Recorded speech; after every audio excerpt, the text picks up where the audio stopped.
주님께서 여러분과 함께 요한이 전한 거룩한 복음입니다. 주님 영광 받으소서. 그때 갈릴레아 카나에서 혼인잔치가 있었는데 예수님의 어머니도 거기에 계셨다. 예수님도 제자들과 함께 그 혼인잔치에 초대를 받으셨다. 그런데 포도주가 떨어지자 예수님의 어머니가 예수님께 포도주가 없구나 하였다. 예수님께서 어머니에게 말씀하셨다. 여인이시여, 저에게 무엇을 바라십니까? 아직 저의 때가 오지 않았습니다. 그분의 어머니는 일꾼들에게 무엇이든지 그가 시키는 대로 하여라 하고 말하였다. 거기에는 유다인들의 정결례에 쓰는 돌로 된 물독 6개가 놓여 있었는데 모두 2세 동이들이었다. 예수님께서 일꾼들에게 물독에 물을 채워라 하고 말씀하셨다. 그들이 물독마다 가득 채우자 예수님께서 그들에게 다시 이제는 그것을 퍼서 과방장에게 날라다 주어라 하셨다. 그들은 곧 그것을 날라갔다. 과방장은 포도주가 된 물을 맛보고 그것이 어디에서 났는지 알지 못하였지만 물을 퍼간 일꾼들은 알고 있었다. 그래서 과방장이 신랑을 불러 그에게 말하였다. 누구든지 먼저 좋은 포도주를 내놓고 손님들이 취하면 그보다 못한 것을 내놓는데 지금까지 좋은 포도주를 남겨두셨군요. 이렇게 예수님께서는 처음으로 갈릴레아 카나에서 표징을 일으키시어 당신의 영광을 드러내셨다. 그리하여 제자들은 예수님을 믿게 되었다.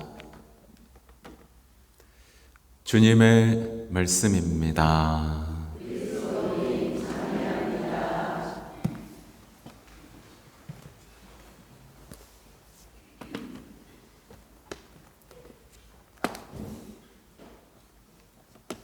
네, 사랑하는 형제자매 여러분, 좋은 아침입니다.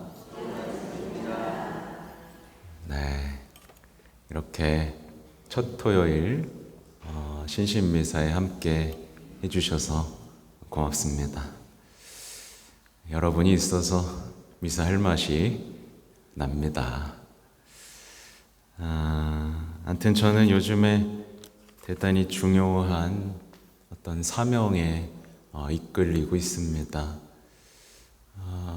뭐냐면 예수 성심께 대한 신심을 좀 바로 세워야 한다는 사명입니다.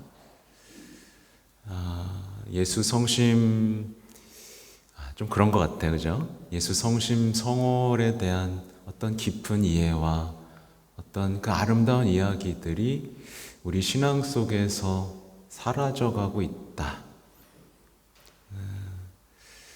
그래서 그것을 요즘에 계속 찾아보고 기도하며 여러분에게 나눠드리고 이 땅에 이 신심이 깊게 뿌리 내리기를 간절히 바라고 있습니다. 또 저는 개인적으로는 또 중요한 일도 앞두고 있어요. 이제 다음 주에는 이제 잠시 해외로 가서 파티마 세계사도직 미주 피정 강의 또 해야 되고 또 돌아오는 길에는 레지오 마리에 또 피정 강의를 하나 하와이에서 해야 되는, 그래서 엄청 바쁩니다. 기쁜 마음으로 사명을 준비하고 있는데 이상하게 요즘 몸이 너무 안 좋아서 마치 몸살이 난 것처럼 끙끙 앓고 있네요. 오늘 일독서를 보면 우선 우리가 내일을 기다리는 성령 강림 대축일을 기다리는 오늘 이렇게 첫 토요일을 맞이한 것에 대해 기쁨을 표현하지 않을 수가 없죠. 전력을 다해 기도해야 합니다. 근데 제가 이제 성령 강림 대축일 9일 기도를 또 성녀 엘레나 게라라는 분의 책을 통해 올렸습니다. 근데 그것도 마찬가지로 성령께 대한 신심도 바로잡아야 함을 요즘 강하게 그 사명을 느끼고 있습니다. 성령 하느님에 대한 감각들이 사라지고 있고 그 깊은 은총, 그분 성령 하느님이라는 분이 우리 신앙에서 지워지고 있단 말이죠. 이와 더불어 느끼는 건 우리나라의 어떤 신심단체들이 그 색깔을 잃어버리고 뭔가 흐리멍텅해지는 것들을 바로잡아야 한다. 성령 봉사회면 더욱 어떤 성령에 대한 깊은 이해와 함께하는 그 성화를 정말 단체가 증명하며 교회를 키워나가야 되고, 성모 심신단체들은 그 신심에 대해서 더 깊은 이해 속에서 교회를 굳건히 바치며 교회가 성장하도록 이끌어야 되는데 이것들이 지금 무너지고 있습니다. 여러분 함께 기도해야 되는 거 아시죠? 그래서 이제 예수 성심에 대한 이야기들을 하기 위해 그 신심이 이제 어떤 교도권 안에서 선포되고 발표되고 연구되고 해온 역사들을 연구하다가 또 파티마의 성모님하고 연결하면서 이게 이해를 해보다가 다시 한번 이제 발견하게 된 우리 교황님이 있는데요. 이 교황님은 1917년 5월 13일에 주교 서품을 받으셨습니다. 이 날짜가 어떤 날짜인지 아시죠? 파티마의 성모님의 발현 기념일에 주교 서품을 받으신 교황님이 있는데 바로 이분이 파티마의 교황이라고 불리는 비오 12세 교황님입니다. 1939년부터 1958년까지 이렇게 교황님을 하셨죠. 이 교황님이 예수 성심에 관한 정말 아름다운 회칙을 발표하셨습니다. 물을 기르리라 라는 회칙인데요. 이 회칙이 발표됐다는 것만 알았지 읽어본 적은 없었습니다. 근데 이번 일주일간은 거의 그것만 읽고 연구를 해봤습니다. 정말 이렇게나 아름다운 회칙이 왜 우리에게 알려지지 않았을까 싶을 정도로 아름답고 풍요롭고, 이 회칙에 기반해서 이제 우리 교황님께서 그리스도께서 우리를 사랑하셨습니다는 회칙을 발표하셨다는 것도 다 이제 알 수 있게 됐습니다. 이때 이제 교황님은 우리를 예수 성심께 대한 신심, 어떤 봉헌에 대한 것들로 이제 우리를 이끄셨는데, 이때부터 이제 교황님은, 하긴 그 전부터 있었던 일이긴 한데요, 티 없으신 성모 성심께 대한 봉헌하고 예수 성심께 대한 봉헌하고 연결하기 시작을 하세요. 그래서 이런 부분이 나옵니다. 지극히 숭고하신 예수 성심께 대한 공경이 그리스도인 가정과 모든 인간 사회에 더욱 풍성한 선의 열매를 가져오도록 신자들은 하느님의 어머니이신 성모님의 티 없이 깨끗하신 성심에 대한 신심을 이 공경과 긴밀히 연결하는 것을 의무로 여겨야 합니다. 이게 1956년에 발표된 회칙의 내용이에요. 그리스도인 백성은 지극히 거룩하신 예수 성심에 마땅한 경의를 바친 후에 천상의 어머니의 지극히 사랑스러운 성심에도 비슷한 경건함, 사랑, 감사, 보석의 존경을 바치는 것이 지극히 마땅합니다. 우리 자신도 거룩한 교회 온 세상을 복되신 동정말에 티 없이 깨끗하신 성심께 장엄하게 봉헌하고 축성하고자 했습니다. 근데 사실 이게 이 시기에 발표된 이제 예수 성심과 성모 성심에 대한 이야기들은 사실 평화에 대한 열망에서부터 시작이 됩니다. 제가 여러분한테 묵주기도 할 때 여러분의 지향 1번에 뭐가 있냐고 한번 물어본 적 있죠? 여러분 세계 평화를 정말 간절히 기도하면서 첫째 자리에서 기도하시는 분 손 들어볼까요? 네, 나머지는 관심이 없나요? 제가 분명히 말씀드리지만 평화에 대한 관심은 곧 뭐로 관심이죠? 예수 성심에 대한 관심입니다. 연결되는 거예요. 그분이 죽어가는 우리 사람들, 우리 수많은 사람들의 죽어가고 이렇게 하는 모습들에 얼마나 슬퍼하시겠습니까? 그죠? 그래서 교회는 수년 전부터 평화를 외쳤고, 제가 이렇게 메주고리 성모님 제의를 입고 있잖아요. 평화. 파티마의 성모님, 평화를 위해 복주기도, 희생, 기도 바쳐라. 이게 다 연결되는 거예요. 그래서 이제 우리가 예수님을 사랑하고 성심을 신뢰한다면 평화를 위해 당연히 기도해야 되고, 이것들이 봉헌, 성심께 대한 봉헌, 티 없으신 성심께 대한 봉헌으로 마땅히 이어져야겠죠.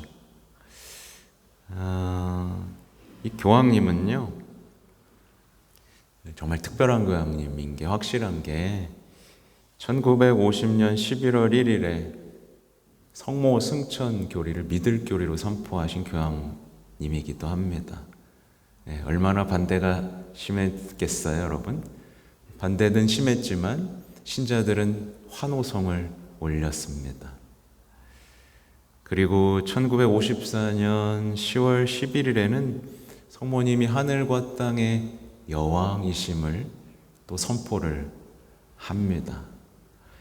이 발표한 회칙들을 보면 얼마나 성모님께 대한 어떤 그 특별한 특권과 위치에 대해서 아름답게 노래했는지가 다 드러납니다. 이걸 뭐 다 읽어드리고 싶을 정도로 여러분에게 전해드리고 싶었어요. 네. 근데 이거를 말로만 전하고 있죠. 그래서 이때 이제 교황님이 이전에 이미 교회 온 인류를 티 없이 깨끗하신 마리아의 성심께 봉헌하는 기도를 바칩니다.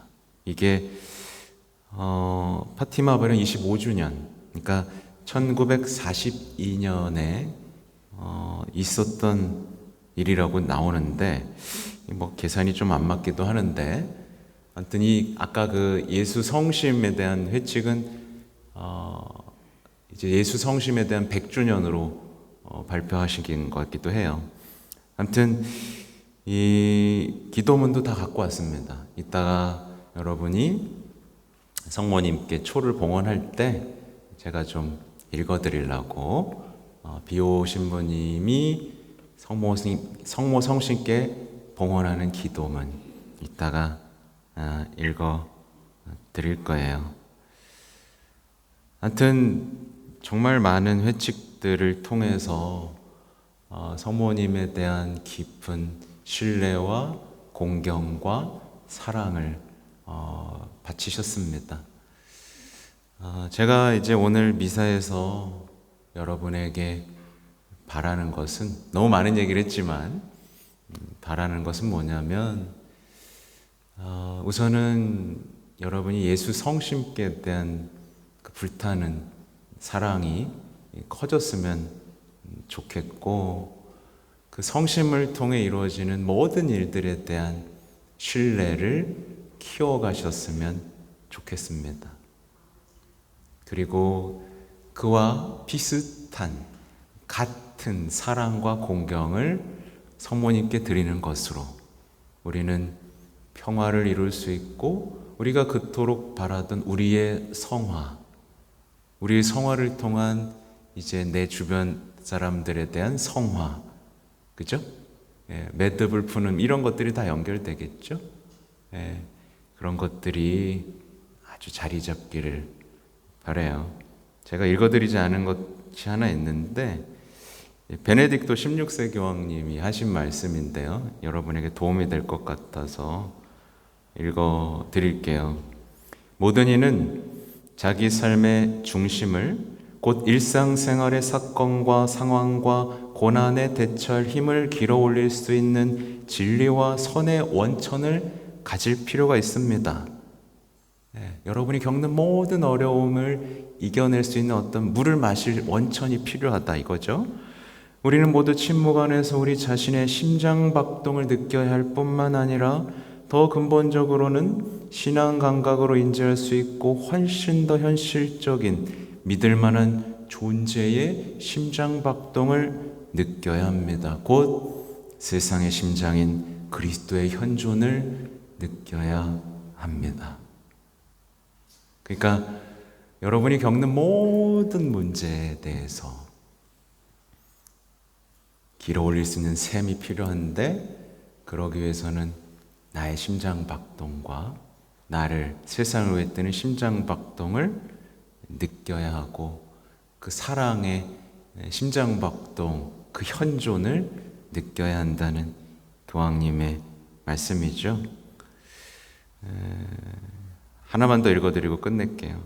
레오 13세 교황님의 얘기입니다. 지극히 거룩하신 성심께 우리를 봉헌하는 것이 마땅하고 옳은 일입니다. 이는 다름 아닌 예수 그리스도께 자신을 봉헌하고 일치시키는 행위입니다. 지극히 거룩하신 예수 성심을 보십시오. 그 성심에서 십자가가 솟아올라 사랑의 불이 타오르는 가운데 눈부시게 빛납니다.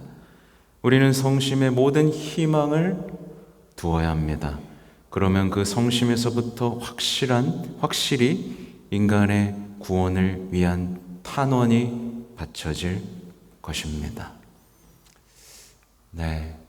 하여튼 오늘 봉헌하시면서 가까워지고 싶다고, 당신이 원하는 성심, 그 평화를 원한다고, 당신의 성심을 위로해드리고 싶다고, 저희 가족과 저 자신과 세상을 봉헌한다고 되뇌이고 침묵하며 봉헌의 시간을 가집시다. 아멘.